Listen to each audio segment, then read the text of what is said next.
Oi, meus amores, bem-vindos ao canal, espero que todos vocês estejam bem.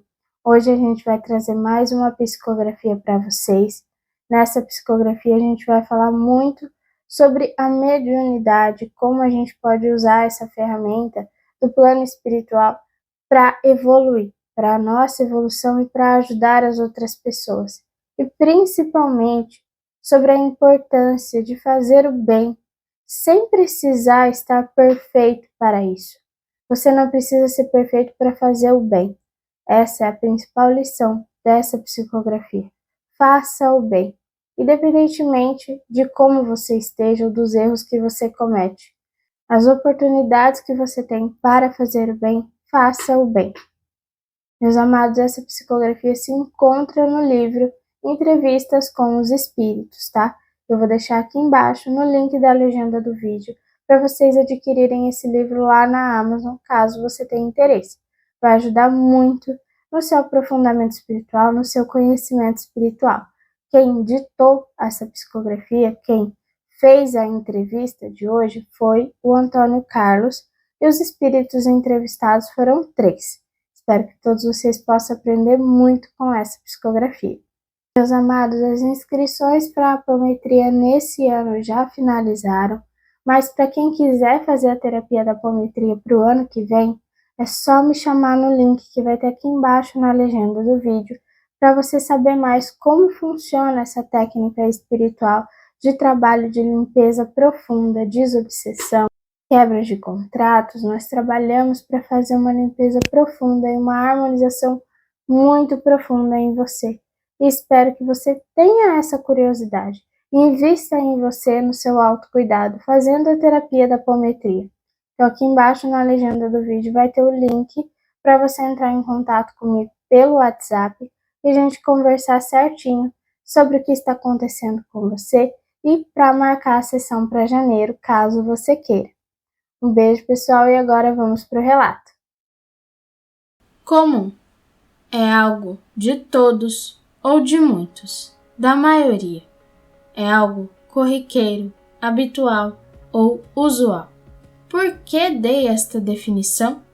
Simplesmente porque, em nosso planeta Terra, a grande massa de espíritos que o habita pode ser classificada como comum, ou seja, a maioria ainda nem é boa e nem má, age errado e tem atitudes acertadas. Estão em aprendizado, caminham rumo ao progresso, mas infelizmente tropeçam. Recebi com muito carinho meus convidados Helena, Edson e Carolina no meu espaço privativo na colônia onde moro. Depois de cumprimentos e explicações, fiz a primeira pergunta. Como lidaram com a mediunidade no período em que estiveram encarnados? Foi difícil para mim aceitar a mediunidade, respondeu Edson. Não gostava nem um pouco de ser diferente, de ver e ouvir desencarnados. O medo me levou a ir a um centro espírita e lá encontrei muitas mulheres. Achei que a mediunidade era somente para o sexo feminino e não quis ir mais. Meses depois, não me sentindo bem e vendo muitos espíritos, acabei voltando. Dessa vez, encontrei alguns homens e me adaptei. Participei de grupos de estudos e, aliviado, entendi que não era candidato à loucura, nem era diferente o que sentia, via e ouvia.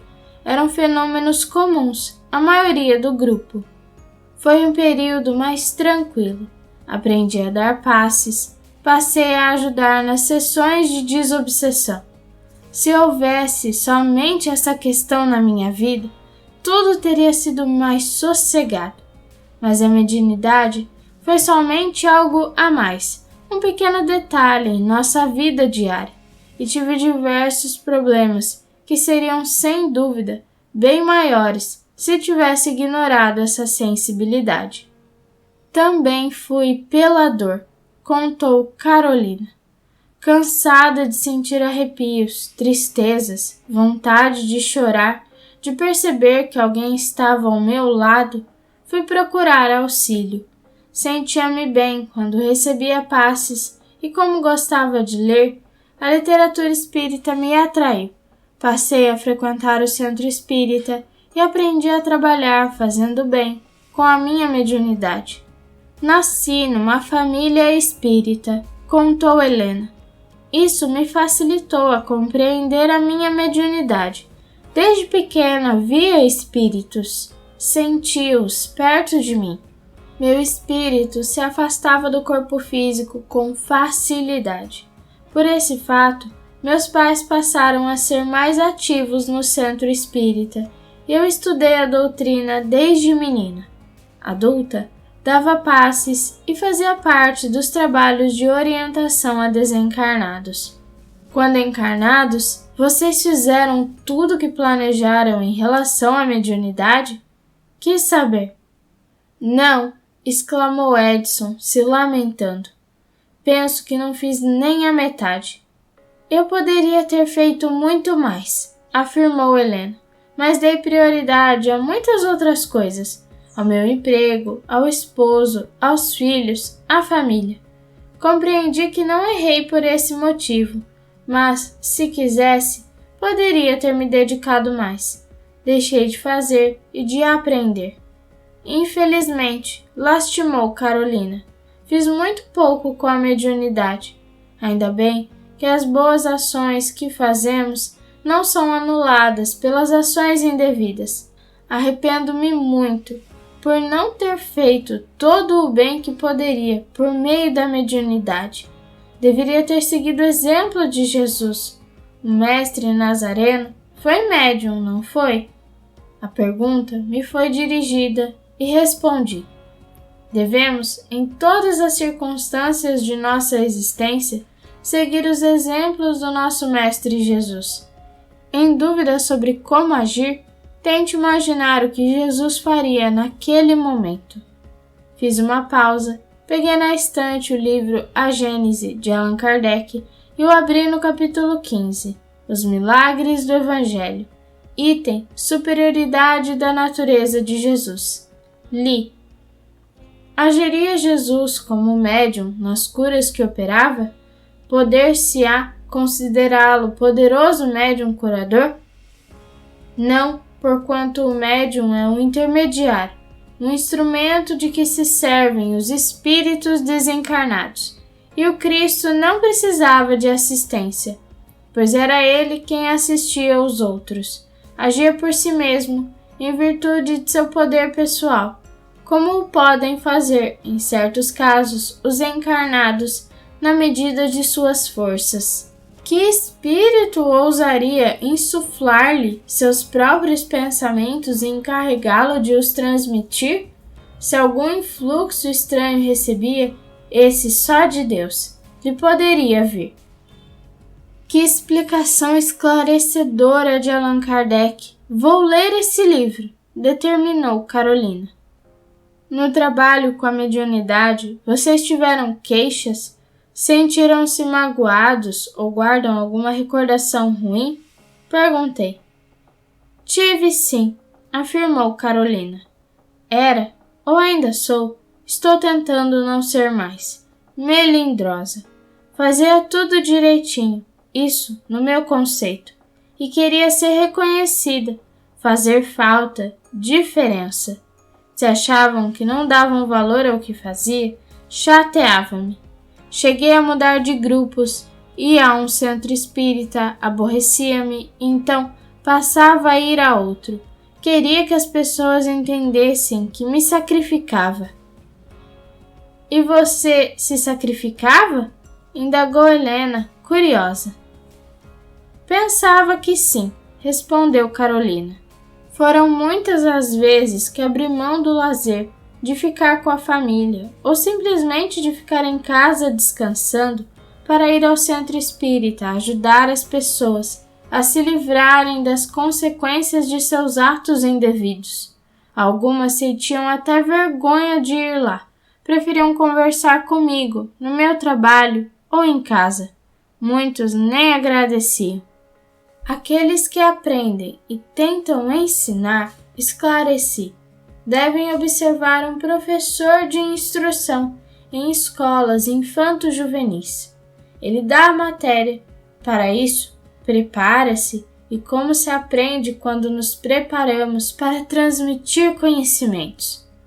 Mas aqueles que ali estão para aprender não agem igualmente. Uns aprendem toda a matéria, outros uma porcentagem e alguns, infelizmente, não absorvem nada. O exemplo que aprendemos e, consequentemente, tentamos ensinar é primordial. Quanto à gratidão, sentimento belíssimo, é em nós que a devemos cultivar e da qual devemos dar o exemplo. Benefício nenhum que proporcionamos deve ser cobrado. O que aprendemos fazendo bem é um tesouro adquirido para sempre. O bem que é feito não deve ser visto como sacrifício.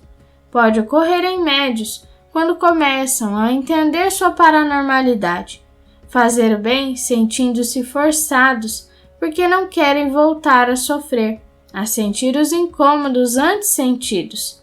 Mas, conforme o fazemos, aprendemos a gostar, porque rapidinho entendemos que primeiro o fazemos a nós, e com a prática do bem, aprendemos a amar. Tudo que se faz com amor é prazeroso, e o lugar certo para se trabalhar com a mediunidade é no centro espírita. O médium deve seguir normas e ordens para ser útil. O lar é para o convívio familiar. O trabalho do qual resulta a sobrevivência física não é indicado para atender ninguém, e lá não devem ser abordados assuntos religiosos. A pessoa está ali para fazer sua obrigação, sua tarefa. A atividade espiritual deve ser feita em local próprio. Educadamente deve ser dito às pessoas que procuram os sensitivos, seja em seu lar ou em seu trabalho, que assuntos de orientação, auxílio, devem ser tratados no centro espírita. E se o necessitado não quiser ir, por vergonha ou por outros motivos, não é problema do médium. Uma ajuda segura se faz em lugar apropriado. O médico não faz uma cirurgia delicada na casa dele. Um instrutor de natação não dá aulas numa caixa d'água, etc. Normalmente, em quase todos os centros espíritas existe um posto de socorro, local onde se podem abrigar desencarnados. Ali, a equipe de socorristas de plantão e em horários marcados para eventos estão presentes os servidores. A união faz a força. Cada um fazendo sua parte, os resultados aparecem. Como faço para amar o auxílio dado? Carolina quis saber. Compreender que é bem melhor servir do que ser servido. Respondi. Não fazer automaticamente, mas sim pensar no que faz e por que faz. Um bom exercício é nos colocarmos no lugar do beneficiado. Ter a compreensão de nossos atos nos leva, com certeza, a trocar o fazer por dever, pelo querer. Quando fazemos porque queremos, encontramos a alegria em servir, o prazer de ser útil e, consequentemente, a felicidade interior que nenhum acontecimento externo abala. Fizemos uma ligeira pausa e olhei para Edson esperando pela sua resposta. Eu tenho motivos para me envergonhar e me arrepender. Depois que estudei o básico da doutrina espírita e li muito, passei a fazer parte do grupo. Muitas vezes orgulhei-me de ter resolvido problemas e gostava de receber elogios.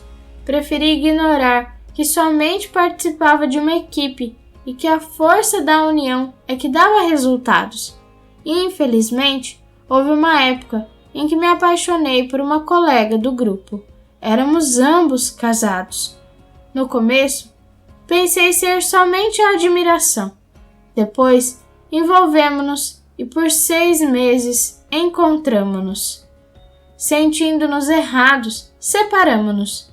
Ela afastou-se do centro espírita e passou a ir a outro. Sofri com a separação. Isto me fez compreender que eu não era um médium perfeito, que errara e tentei vencer o orgulho. Embora, falou Helena, tenha recebido formação espírita, desde pequena, duvidei muitas vezes de minhas vidências, da minha mediunidade. Cheguei a me afastar por um período do centro espírita. Pensava que poderia estar mistificando e acumulando mais erros em vez de quitá-los. Mas não fazer por medo de errar não é desculpa justificável. Quem não faz também não caminha, e somente tropeça quem caminha. E pode-se aprender com os erros. Também me sentia cobrada, aborrecia-me com comentários. Como você, sendo médium, veste-se bem, vai a festas, restaurantes, bebe vinhos? Não gostava dessa cobrança. É porque você dava importância à opinião das pessoas, opinou Carolina. Não acho nada demais você fazer o bem e ter uma vida social, distrair-se. Qual é a sua opinião, Antônio Carlos? Santo da terra, do lugar, não faz milagres. Elucidei. Escutei muitas vezes esta frase.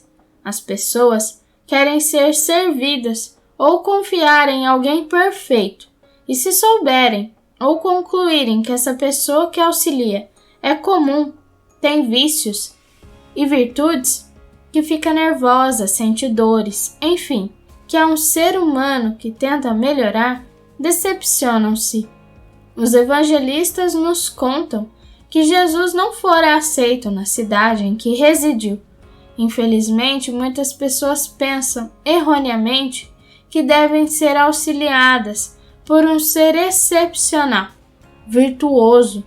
Cobram do outro em vez de melhorarem e serem elas as virtuosas. Vivemos em sociedade e muitas vezes necessitamos participar de eventos, de lazeres, sem com isso interferir em nosso trabalho de ajuda. Por mais que uma pessoa faça, nunca será perfeita para todos. Primeiro, porque, de fato, não é perfeita. Segundo, porque recebem mais críticas aqueles que agem e fazem. Mais uma pausa e mais uma pergunta. O que a mediunidade lhes deu de bom? Conhecimento, exclamou Helena. Aprendi muito nesta encarnação e trouxe para o plano espiritual esse tesouro, esse conhecimento. Concordo com Helena, respondeu Edson. Também penso que a mediunidade foi uma grande oportunidade de aprendizado. Pela mediunidade, aprendi a ser caridosa. Penso que foi isso o mais importante, aprender a trabalhar auxiliando, afirmou Carolina. Como foram suas desencarnações? Continuei com o meu questionário. Fiquei meses muito doente, contou Edson. Meu desligamento foi tranquilo. Fui socorrido pela equipe de companheiros e percebi, assim que acordei, que desencarnei. Ter conhecimento facilita muito essa compreensão. Fui grato a essa ajuda e tentei logo ser útil aqui no plano espiritual. Também estive enferma, respondeu Helena. Dias antes de o meu corpo físico parar suas funções, escutava palavras de conforto e ânimo de desencarnados, familiares e da equipe de servidores do centro espírita que frequentava. Mudar de plano foi como dormir e acordei numa colônia. Perceber que fez a mudança para o além é a primeira bênção de quem estudou e orientou espíritos em sessões de desobsessão e orientações. Desencarnei de repente, disse Carolina. Um infarto despejou-me do físico. Fiquei confusa por instantes, vendo meu corpo sendo examinado e médicos tentando reanimá-lo. Vi amigos espirituais, desta vez, de forma diferente, mais nítidos. E compreendi de imediato que era hora da minha grande viagem. Tranquilizei-me, confiei, e eles me trouxeram para uma colônia. A desencarnação lhes trouxe algum sofrimento? Quis saber. Foi Edson o primeiro a responder. Senti vergonha de meus atos errados e... Você se envergonha muito e... Interrompeu Carolina, que foi também interrompida. Envergonho-me, porque não agi corretamente, exclamou Edson. Realmente, envergonhei-me de muitas atitudes imprudentes. Aqui, nesta conversa, estamos nos referindo somente à mediunidade, que foi apenas uma parte de minha vida. Infelizmente, cometi alguns atos indevidos. Ao ser socorrido, ter recebido auxílio e ser tratado com tanto carinho, senti remorso e me envergonhei. Deveria ter sido uma pessoa melhor. Sofri pelo remorso e também pela saudade dos familiares, pela falta do meu lar, e tive que me esforçar para me adaptar à nova maneira de viver.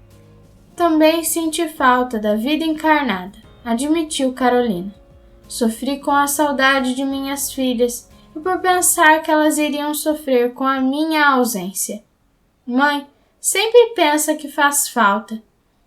Sente também por não ter feito mais caridade, por ter agido com impaciência. Isso em relação à mediunidade, porque em outros assuntos fiz coisas boas e outras nem tanto.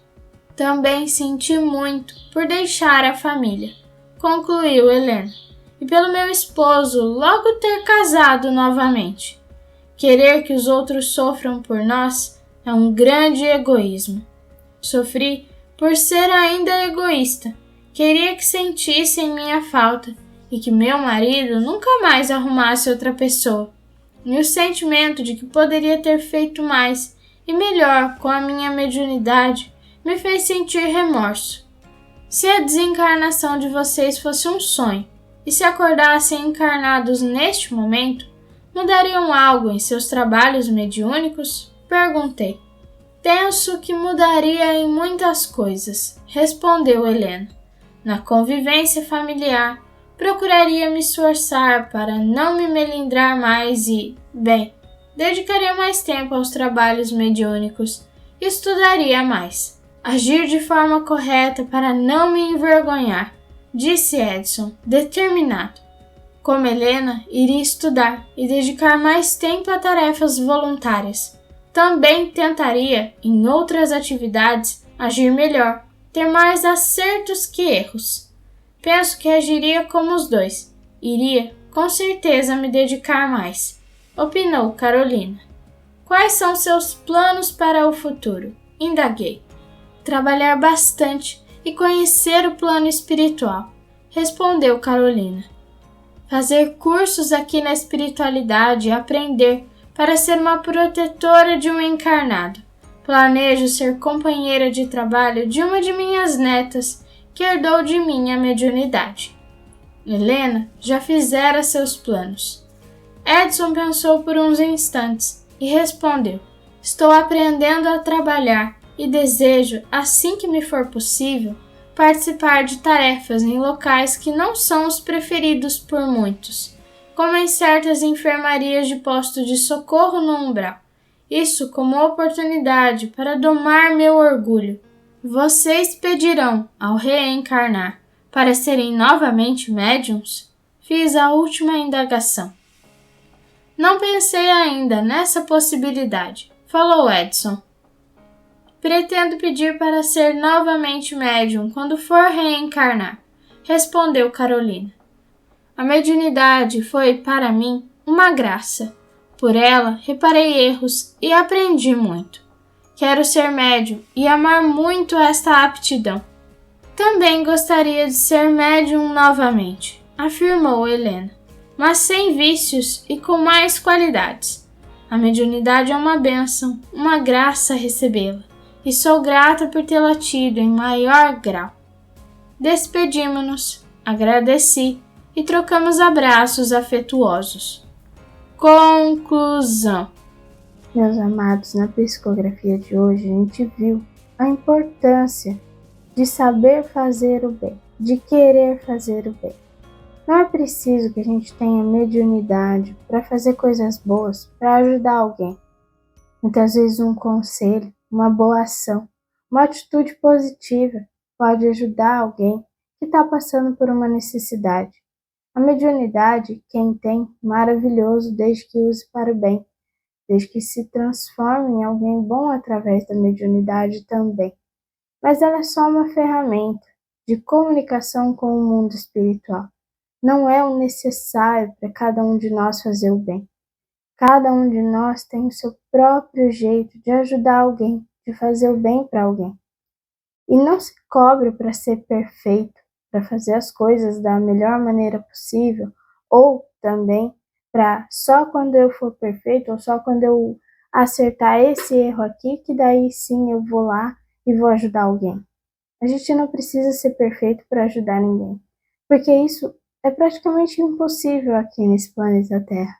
A gente passa por tantas situações, tantos problemas, tem tanta coisa aqui dentro de nós que precisa ser melhorada no nosso dia a dia. Ter a ideia na cabeça que somente quando as coisas ficarem bem, tudo ok, perfeito, lindo e maravilhoso, é aí que eu vou ajudar alguém, isso está errado, pessoal, porque desse jeito ninguém ajuda ninguém. Ponto, pessoal, importante para a gente frisar dessa psicografia: ninguém é igual a ninguém. Todo mundo está aqui numa jornada de cura interior, de busca de si mesmo, da sua essência espiritual. E por isso que a reforma íntima é tão maravilhosa. A reforma íntima, eu sei que às vezes fica muito vago, e a gente não entende muito bem como praticar ou como fazer. Mas o primeiro ponto da reforma íntima, e talvez o principal, é você todos os dias parar para se analisar. Tira um momento do seu dia para analisar as suas atitudes.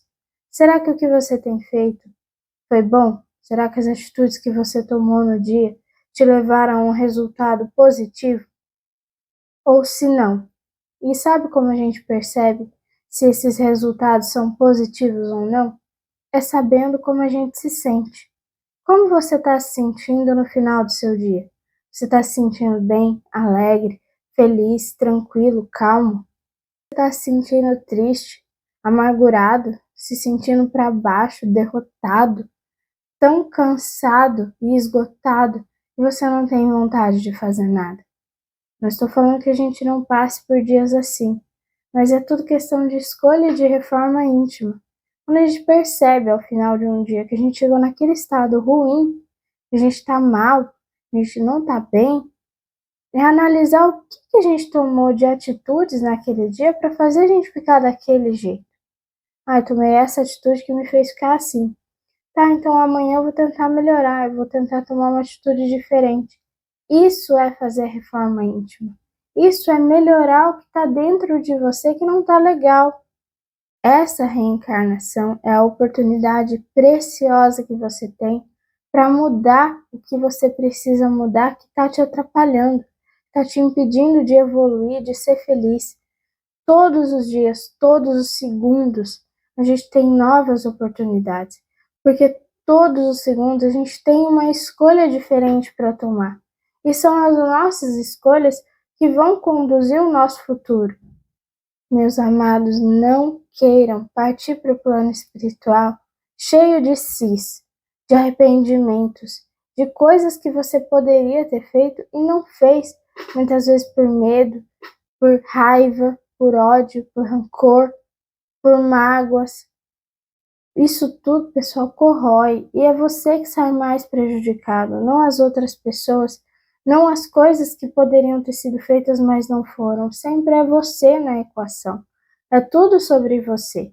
E a partir do momento que você deixar de fazer as coisas que no fundo você quer fazer, que podem te causar coisas boas, para seguir o conselho ou influência de outra pessoa, só porque tem que agradar aquela pessoa, então eu tenho que fazer assim.